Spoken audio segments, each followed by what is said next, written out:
Started as a game of great interest to George Sisler and the AL West teams, but it became very concerned for everybody right here. Vlad Guerrero up in the first. Ryan Franklin gets him in the ear hole. He goes down. Took him out of the game, never lost consciousness. Well, listen again. It's just horrible. The sound of a nightmare at home plate for any hitter.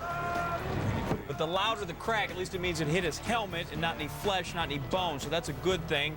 He would be taken for precautionary x-rays. They were negative. Pictures came back. He was okay there. Mike Scioscia, the manager, however, had some trouble with Franklin. Scioscia got ejected. Then the third, John Lackey pitching to Randy Wynn, hit him. Bob Melvin, understandably hot. Both benches were warned about this. Quit throwing at each other, you fools. Top 5, 3-0 Angels. Ichiro trying to go after George, and that is an infield single. Adam Kennedy injured on that play. Sprained right knee. He had to leave the game. On the play, Ichiro ties the single-season record for singles in a single campaign. It's hit number 237 and his 201st single. Bottom 5, 3-2 Angels. Dalek McPherson singles to right. Darren Erstad scores. McPherson's third hit of the night, not bad for his first career start. Ichiro back at it. Another infield hit. The guy just keeps tallying up. 238 hits on the season, finished 2 for 4, and then has it all by himself. Breaks the record for singles in a single season set by Wee Willie Keeler in 1898. A 106-year-old record is off the books. Vlad Guerrero back watching the game from the dugout. Certainly that's pleasing for all involved. Top 8 after an intentional walk to Ichiro. Here in Boca Chica, grounds to third to end the inning and the threat, and the Angels win it by a count of 5-2. So here are your AL West standings. Oakland's lead cut to 2.5 after the Anaheim win on Monday. A's did nothing. They were idle. Texas hanging in there as well, but by a thread. Rangers will likely need to sweep the A's in their series, which begins Tuesday, to have any shot at winning the division. As for Ichiro, well, as we tell you, the man likes to hit. Now on pace to tie gorgeous George Sisler's Major League record, 257 hits in the season after the 2 for 4 performance Monday. 238 hits on the season, including, as we mentioned, showed you the record now, 202 singles. With a win against Mark Buehrle and the White Sox Monday night, the Minnesota Twins would sew up the AL Central for a third straight year. Among those not impressed, Mark Buehrle, the White Sox pitcher, telling a Chicago area newspaper last week following a loss to the Twins, quote, "I'll be glad to sit back and watch them go one and done in the playoffs. Our season ends October 3rd, so they'll get an extra week in before they're done." Bitter? Twins looking to beat the White Sox for a 7th straight time. Buehrle 13-6 lifetime against the Twins. Oh, by the way, the White Sox haven't won a postseason series since 1917. I think that was on the tip of Torrey Hunter's tongue when he hit that 2-run homer off of Buehrle. And then Corey Koski just teeing it up against Buehrle. Twins about to be 41-22 since the break. Oh, did I mention Henry Blanco adding to Buehrle's misery? 5-0 now, Twins. Luis Rivas, a solo shot. It's 7-2. Buehrle has allowed a career-high 32 homers this year. He gives up 4 homers, 7 runs in 8+. The Twins fans in Chicago made that long haul. Timo Perez in the bottom of the 9th with 2 outs pops up to Christian Guzman. It's time to get excited. Let's get that party started. Matt Leacoy leading the cheers. The Twins clinch a 3rd straight division title that's never happened in their history. Bring out the bubbly, and as always, Torrey Hunter very prepared with the goggles on after much rejoicing. In Chicago, they're our competitor, they're our rivalry, so it's kind of good to go out there and clinch it in front of those guys. They did it in 2000, but it's nothing against those guys. We're just happy to clinch, man, and we're gonna keep going. People still doubt us out of spring training, and we come in and we made a statement. We played the way we're capable of. We pitched good, we played good defense, and we got some big hits from guys. Guys from AAA came up and stepped up, and that's why we're hoping we can go on.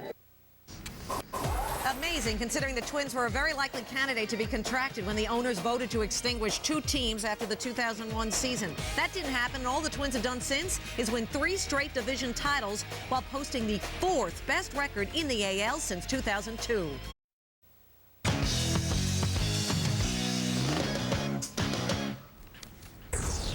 Cubs-Marlins. Let's play 2, shall we? Carl Pavano, 17 wins, 1 shy of the franchise record. Back on September 10th, he took on the Cubs, and he just destroyed them, buried them, shutout. But on Monday, well, a bit of a struggle. Top 2nd, Cubs already up 3-1. Moises Alou doubles to left center. Corey Patterson chugging home. 4-1 Cubs. Alou, 2 for 4 RBI. That gives him 98 ribs on the season. Top 5, same score. Jose Macias singles to center. Former Marlin Derek Lee, he'll come home. 5-1 Cubs. Jack McKeon isn't pleased. Pavano not happy either. 6 innings pitched, 12 hits, 5 earned runs, 22 hits allowed his last 2 starts. Other side, Mark Pryor, sharp. Juan Encarnacion goes down in the 5th, as does Alex Gonzalez. And then how about Juan Pierre to strike out the side? Thank you very much. 7 2/3, 1 earned, 9 strikeouts. The Cubs win at 5-1, career win number 30 for Mark Pryor. So the Cubs going for the kill in Game 2. And with that Game 1 victory, the Cubs tied for first with the Giants in the NL wildcard race. Bottom 1, 2 on. Damian Easley facing Matt Clement. Clement with just 2 wins in his last 17 starts, and Easley reminds him of that. 3-run home run, Easley's 8th of the year.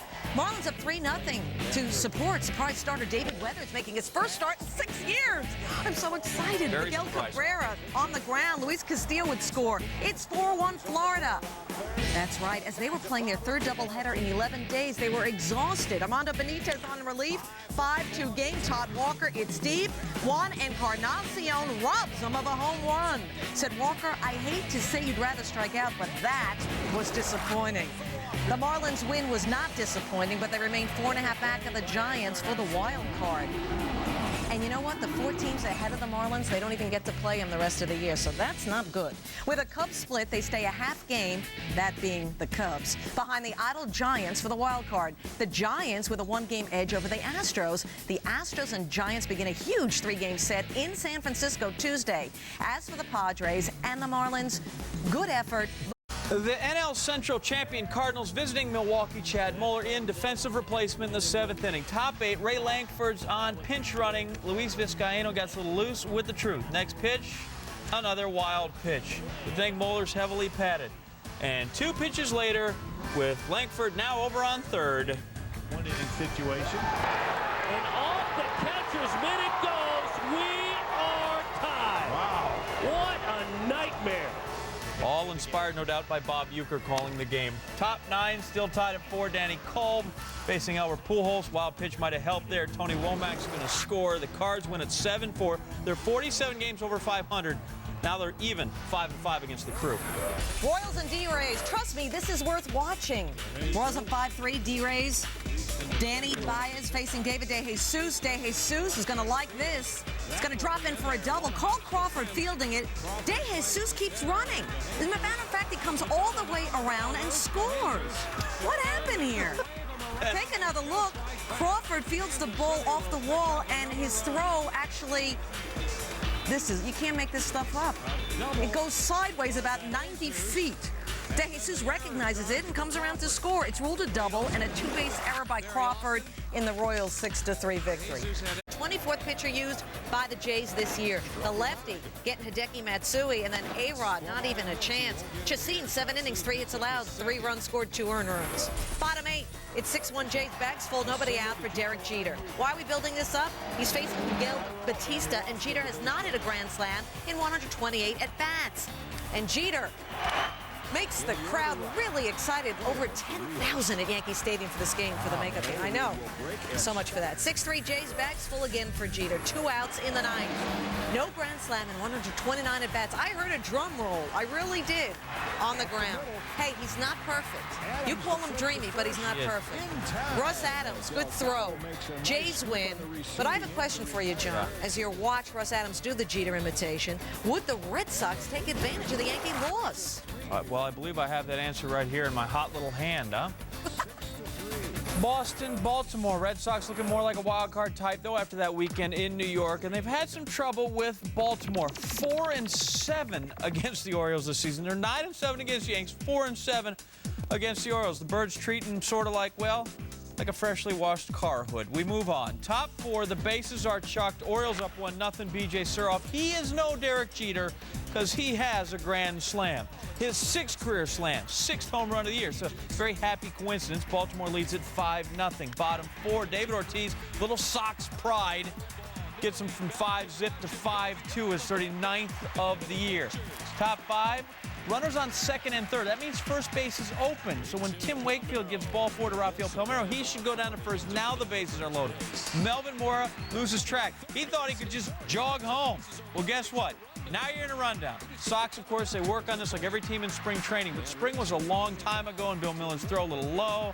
Doug Mirabelli can't come up with it. Now he's throwing late. Kevin Lowe, oh my, it's just all ugly. Mora is safe. At 7th, Orioles are going to win at 9-6. So, Linda, to answer your question, no, Boston could not pick up any ground in the Yankees. Devil Rays. Dewan Brazelton with the sweet snare on the mound. A lot of that's just self-preservation. Good grab. Razzle dazzle. Number 9, Vikings Eagles, Donovan McNabb.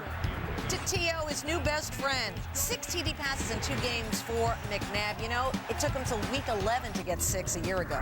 Twins, White Sox, Sandy Alomar Jr. Right up the middle, Christian Guzman is there. That's how you win 3 straight American League Central Division titles. You play defense. You don't let the other team score at all. Not in 162 games. So why doesn't everybody do it? Number 7, Jays Yankees, Bernie Williams. Eric Hinsky using the bare hand. It all works. Bernie is out. Take another look just in case you looked away to dip your chip. Good hands by Hinsky. Number 6, I love the Twins in the White Sox game. Shannon Stewart, blooper, Carlos Lee coming. Carlos Lee has got it. Carlos Lee, of course, is still not going to win the division, but at least he's in the top 10, which is good for him. Number 5, I'm focused on the Jays and Yankees. John Olerud, Orlando Hudson. I'll tell you, that water gymnastics really paying off for Hudson. Number 4, Vikings Eagles. Dante Culpepper. Got him going in for the score. Right down. Set. Hut, hut, hut. Culpepper play action. Big blitz. He avoids it. Dante's going to run. And he's done. He fumbled. He fumbled at the end zone. Right at the goal line. Dante Culpepper was stuck at the goal line. You know, look good on paper.